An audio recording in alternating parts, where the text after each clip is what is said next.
오늘은 성령 강림절 후 12번째 주일 성서정과 본문 중에 하나인 열왕기상 19장 4절에서 8절까지의 말씀을 통해서 하나님의 은혜를 나누도록 하겠습니다. 오늘 본문은 구약 최고의 선지자 중에 하나라고 할 수 있죠. 엘리야입니다. 대표적인 선지자입니다. 변화산 사건에서도 누구 나왔죠? 변화산 사건에서 모세, 엘리야, 또 예수님 이렇게 변화산 사건에서 이렇게 영광스러운 모습으로 나타난, 그렇게 상징적인, 이스라엘 백성들에게 상징적인 대표적인 선지자입니다. 엘리야가 그렇게 된 데는 영광스러운 시절이 있었죠. 이방 선지자 바알과 아세라 선지자 합쳐서 850명이랑 홀로 맞대결을 펼칩니다. 일명 그가 가리켜서 갈멜산 대결이라고 합니다. 오늘 본문 바로 전장에 나와 있습니다. 열왕기상 18장이 그 갈멜산 대결의 영광스러운 이야기를 기록하고 있습니다. 엘리야 입장에서 보면은 그 정도 분위기면 이렇게 살짝 이렇게 쫄 것도 같잖아요, 그죠?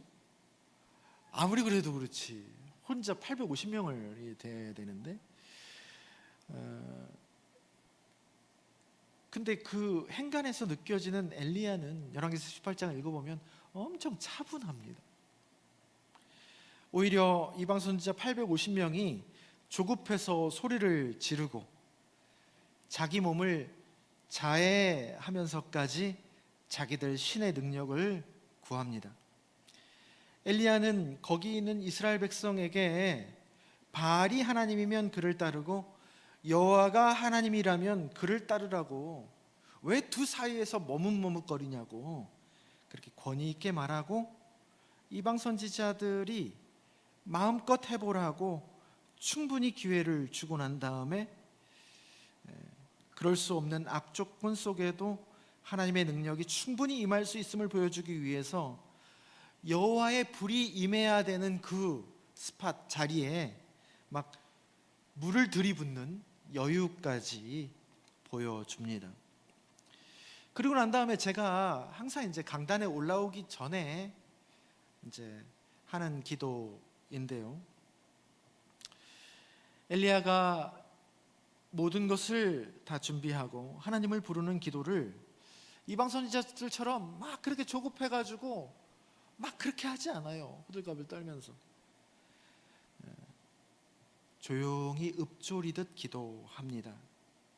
이게 제가 강단에 올라오기 전에 하는 기도예요. 주께서 이스라엘 중에서 하나님이신 것과 내가 주의 종인 것과 내가 주의 말씀대로 이 모든 일을 행하는 것을 오늘 알게 하옵소서. 열왕기상 18장 36절입니다. 그 딱 한 문장의 기도를 나지막히 올려드립니다. 일련의 모든 과정이 참 보면 심플합니다. 어디서부터 이런 심플함이 나왔을까요?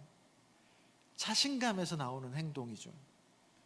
미리 말하면 그 자신감은 자신 스스로 믿는, 스스로 자기에 대한 믿음이 아니고 진리에 대한 확신입니다. 하나님에 대한 확고한 믿음에서 나왔던 것이죠. 그래서 그 갈멜산 대결은 우리가 알듯이 엄청난 승리로 귀결이 됩니다. 그런데 엘리야의 입장에서도 모든 것이 다 성취되었고 완성되었다고 여겨질 그때에 갑자기 밑으로 떨어지죠. 탈진이라고 볼 수도 있고 또 우울이라고 볼 수도 있고, 하여간 소위 말하는 디프레션 상태에 빠지게 되죠. 물론 이유는 있습니다. 갈멜산 대결로 인해서 그 아합 왕의 부인 누구죠?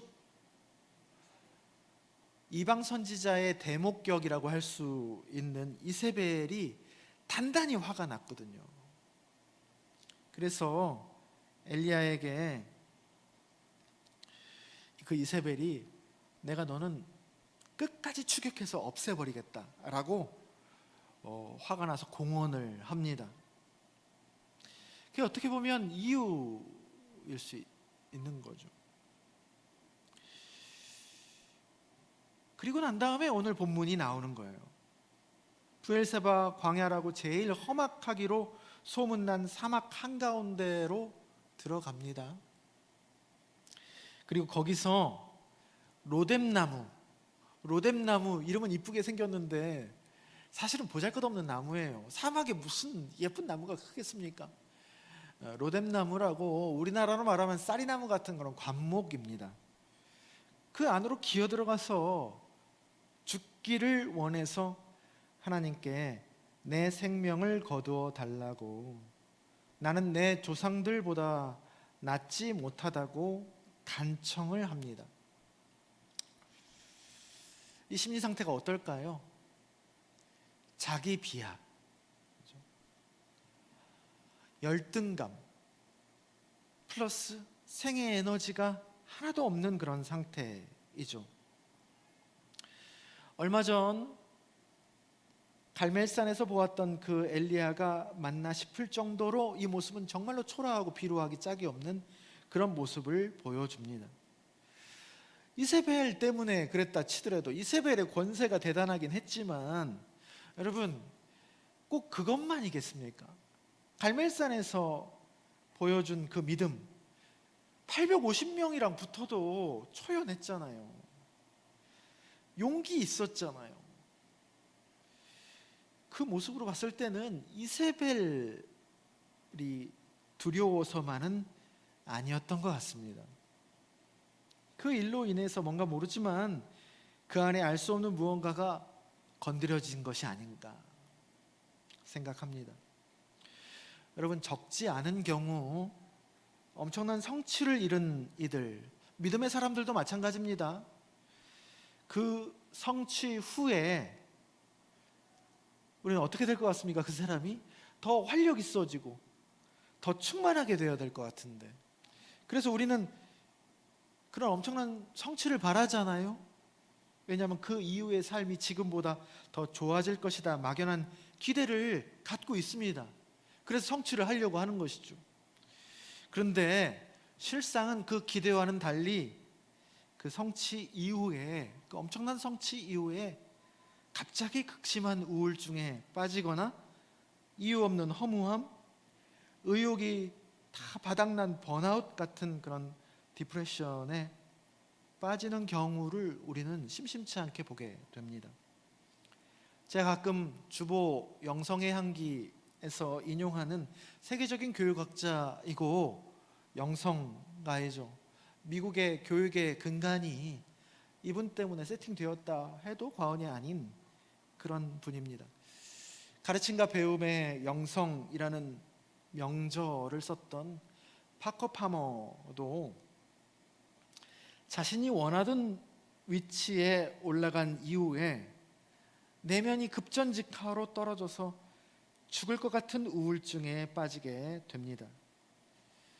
그때 느꼈던 고통, 당황스러움 뿐만이 아니라 그때 더불어서 느꼈던 통찰과 깨달음을 담은 책이 삶이 내게 말을 걸어올 때라는 책이죠. 번역된 지 얼마 안 됐습니다. 참 좋은 책입니다. 또한 연탄길의 저자, 연탄길 여러분 읽어보셨나요? 연탄길의 저자, 그 베스트셀러 작가죠. 이철환 작가. 이 연탄길이 300만 부가 팔렸답니다. 국민책이죠. 근데 그분을 알려지게 하는 이 책, 대박이 난 이후에 신기하게도 참 희한하게도 그 이후에 극심한 우울증에 빠져서 고생을 참 많이 하셨더랬습니다. 그런데 그때 하나님의 다가오심이 그 어느 때보다도 살갑고 따뜻하다는 것을 그런 분들의 고백을 통해서 알 수 있습니다. 그러니까 여러분, 우울증을 가리켜서 또한 이 신앙의 회의에 빠질 때가 있죠. 그런 상태에 빠졌다고 해서, 또 어떤 사고나 질병을 당했다고 해서 섣불리 신앙에 문제가 있어서 그랬다는 식으로 가면 그거는 여러분 대단히 어리석은 일입니다. 욥의 고통 앞에서 욥의 세 친구들이 했던 행동 다 맞는 얘기거든요. 근데 나중에 하나님 앞에 엄청 혼납니다. 하나님의 뜻이 있어서 그러는 경우들이 참 많이 있거든요. 숨은 뜻이 있어요. 하나님의 뜻이 있어서 그러는데 자신이 하나님을 왜곡하는 겁니다.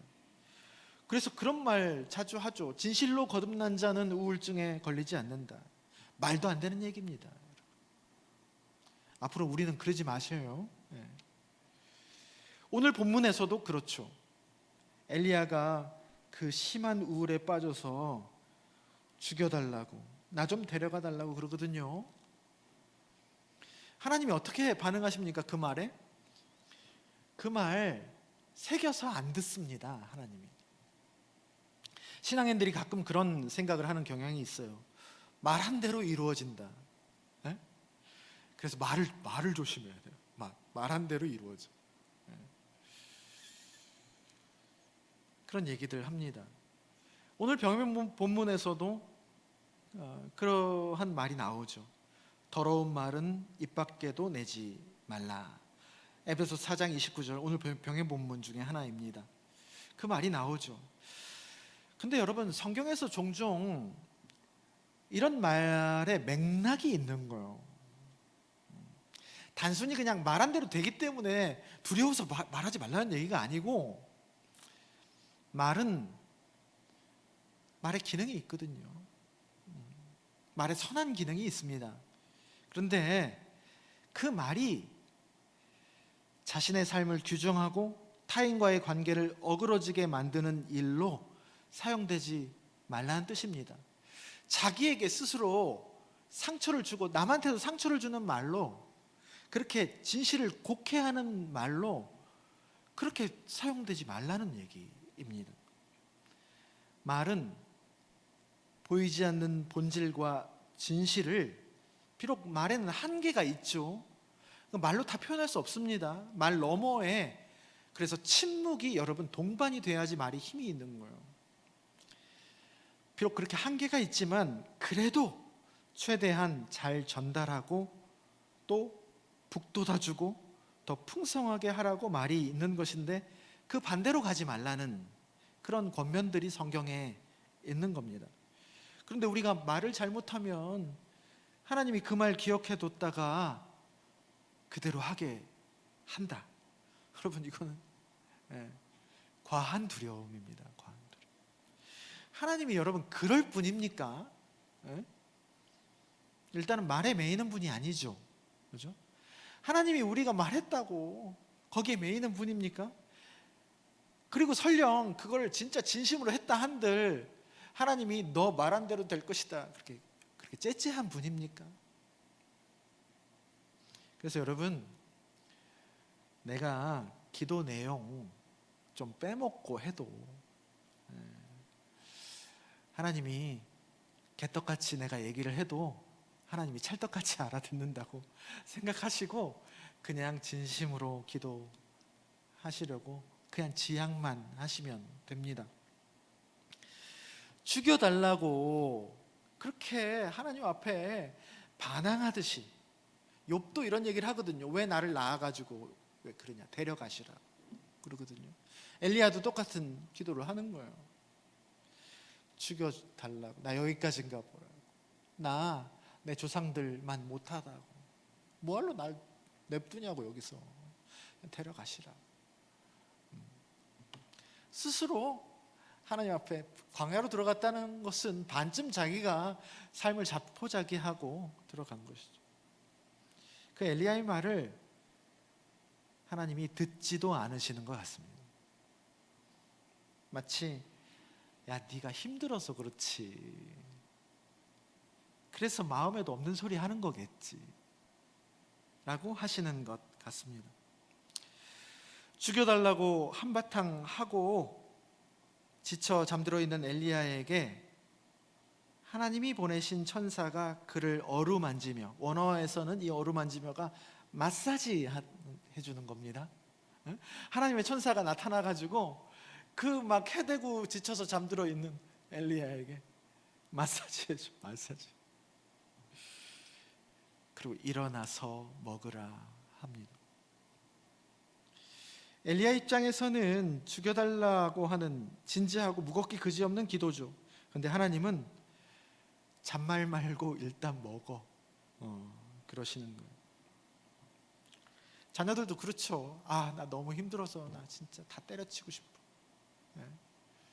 그리고 자녀들한테 많이 듣죠. 그렇다고 때려칩니까? 그냥 다 듣고 감자전 부쳐줄게, 먹어라.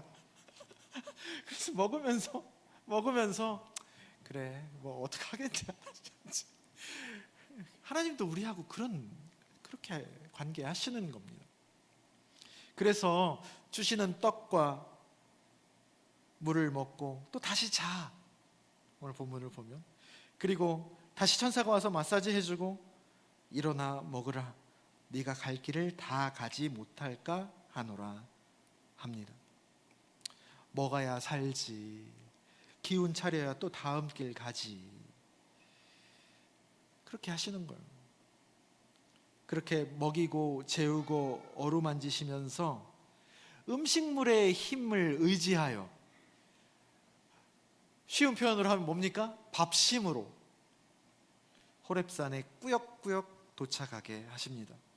여러분, 우리가 신앙생활 할 때 은혜 충만해서 갈 때도 있죠.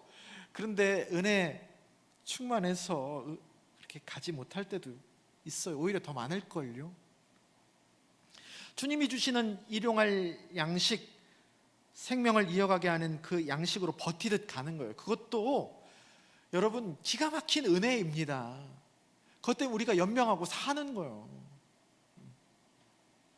엘리야도, 그 영광스러웠던 엘리야도 그렇게 호렙산에 꾸역꾸역 하루하루 주님 주시는 밥심에 의지해서 갑니다.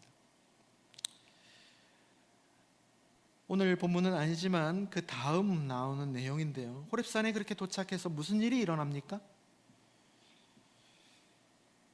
크고 강한 바람, 지진과 불 같은 곳이 아니라 그 다음에 들려오는 침묵 속에서 세미한 소리를 듣습니다. 원어로는 조용히 자고 있는 바람의 소리입니다. 그 속에서 하나님이 임재하고 있음을 엘리야는 발견합니다.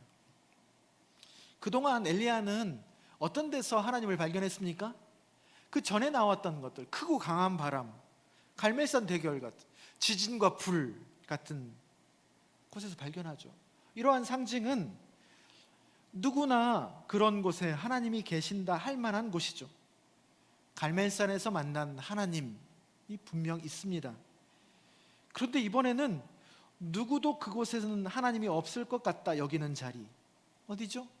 세미하고 조용하고 작은 곳에서 하나님을 발견하고 만나게 됩니다. 하나님께서 여러분 이전에는 이런 곳에 없으셨을까요? 계셨죠. 어디서나 계시니까. 그러나 발견을 못한 겁니다. 감각이 없었던 거예요. 그런데 이 수렁에서 그런 감각이 나도 모르게 생기게 된 것입니다.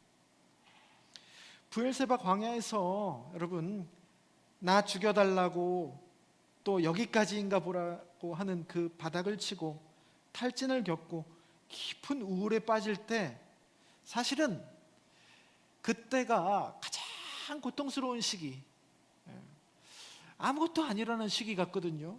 근데 사실은 아무것도 안 일어났던 것이 아니라는 뜻이에요. 의미가 없었던 시기가 아니었던 것이죠. 그때 나도 모르는 저 밑에서 뭐가 자라납니까? 신앙생활에서 제일 중요한 이러한 영적 감각이 민감하게 다시 회복되고 있었던 겁니다. 마치 겨울에 나무가 자랍니까 안 자랍니까? 예? 저보다 나이가 훨씬 더 많이 드신 분들이 여기 있는데 저보다 세상을 모르시네. 예? 겨울에 나무가 자랍니까 안 자랍니까? 예? 보이는 곳에는 안 자라지. 안 보이는 곳 뿌리가 자라는 시기입니다. 그래서 여름에 열매가 많이 열려도 쓰러지지 않도록 뿌리를 내리는, 겨울에 뿌리가 자라요. 안 보이는 곳에서. 우리 인생의 겨울에서 우리 존재의 뿌리가 내려지는 것이죠. 가장 중요한, 나무에서 가장 중요한 부분이 어디입니까? 뿌리죠. 가장 중요한 부분이 자라는 거예요. 사도 바울의 표현대로 약할 그때가 온전해지고 도리어 더 강해진 겁니다. 그래서 여러분, 성경에서 말하는 강함과 온전함은 우리가 바라는 대로 크고 강해지는 방향으로 위로만 쭉쭉 뻗어가는 것이 아니고 작고 약하고 민감해지는 쪽으로 가는 것입니다. 아가서에서도 여러분, 사랑에 빠지니 작은 것 하나하나가 아주 눈에 귀하고 아름답게 들어오잖아요. 우리 안에 하나님을 향한 사랑이 일깨워지면 그동안 계속 큰 것만 바라다가 하나님이 주신 작은 것들, 심지어 미물, 풀, 곤충 같은 것이 소중하고 아름답고 귀한 선물처럼 다가오게 되는 겁니다. 예전에는 내가 싫었던 나의 아주 작은 흠 같은, 상처 같은 것들도 하나님의 눈으로 바라보게 될 수 있는 그런 민감성이 자라게 되는 것이죠. 이창동 감독의 영화 나온 지 한참 됐죠. 밀양이 사실은 여러분 이 메시지를 던지고 있는 겁니다. 햇볕은 드높고 찬란한 하늘에만 있는 것이 아니고, 여러분, 그래서 영화 첫 장면이, 여러분 다시 보시면 영화 첫 장면이 꽤 긴 시간 동안 크고 높은 하늘, 찬란한 구름 한 점 없는 하늘을 비춰줍니다. 햇빛이 거기에만 있느냐?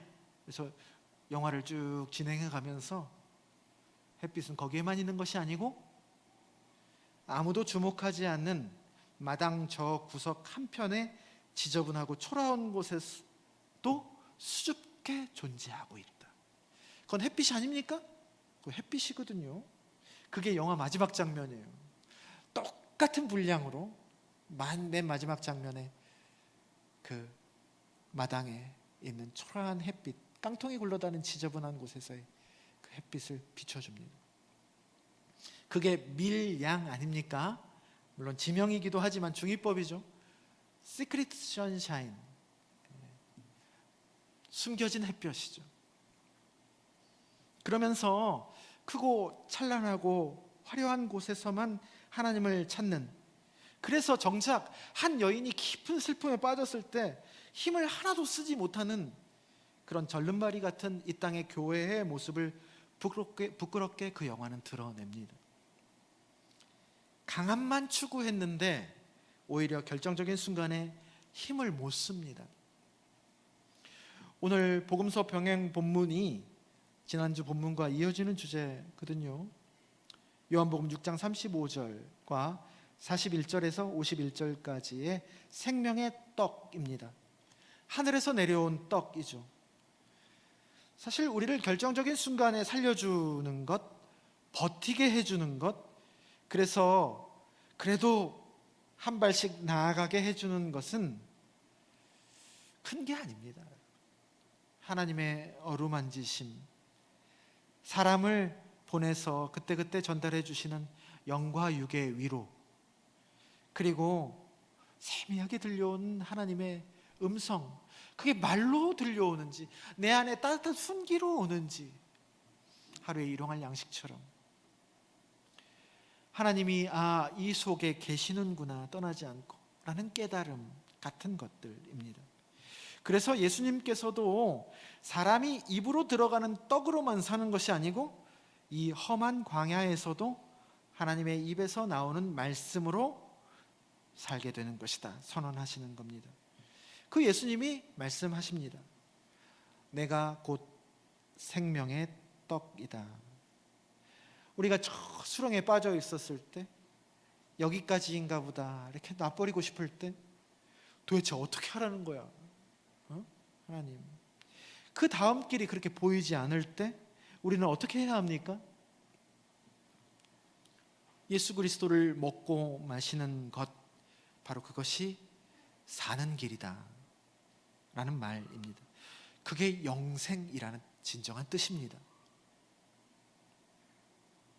그러면 죽어도 죽지 않을 것이다. 말은 실패해도 실패한 것이 아니다. 여러 가지 표현으로 바꾸어 할 수 있죠.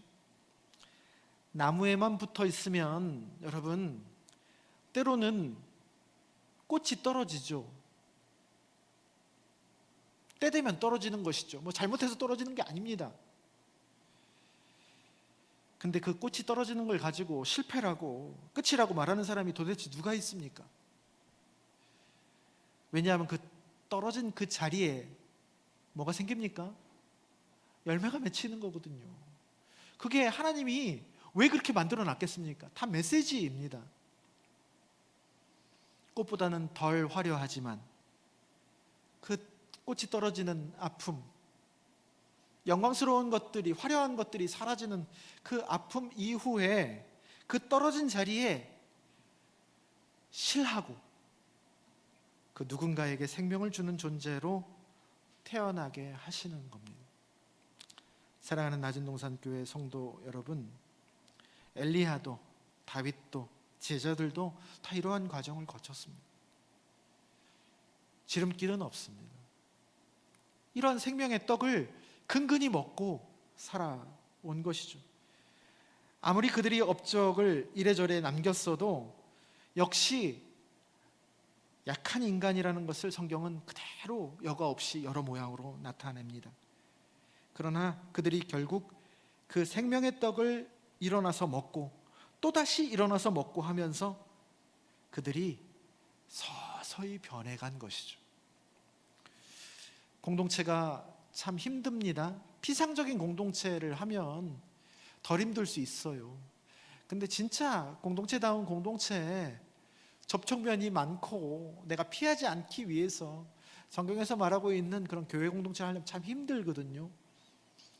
힘들지만 이게 맛이고 이게 신비입니다. 느리지만 예배와 말씀, 기도, 교제와 섬김을 계속해 나가면서 그를 통해서 그거 왜 하는 거예요? 예수 그리스도를 만나기 위해서 하는 거거든요. 여러분 그 목적을 잊어버리지 마십시오. 그걸 통해서 주님을 만나는 겁니다.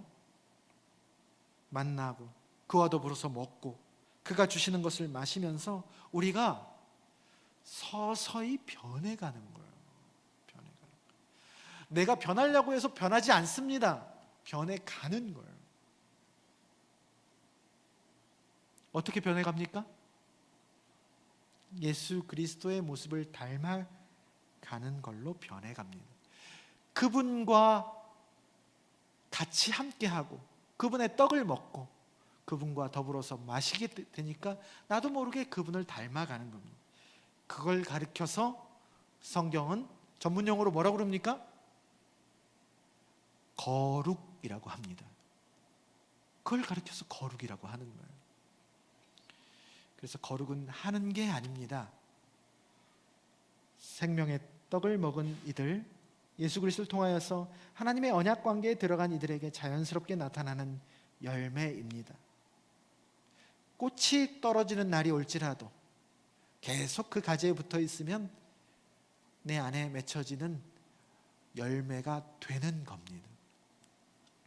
우리가 앞으로 남은 생에 생명의 떡 되시는 예수 그리스도와 더불어 먹고 더불어 삶으로 예수 그리스도를 닮아가는 거룩의 은혜가 풍성히 일어나기를 주님의 이름으로 축원합니다.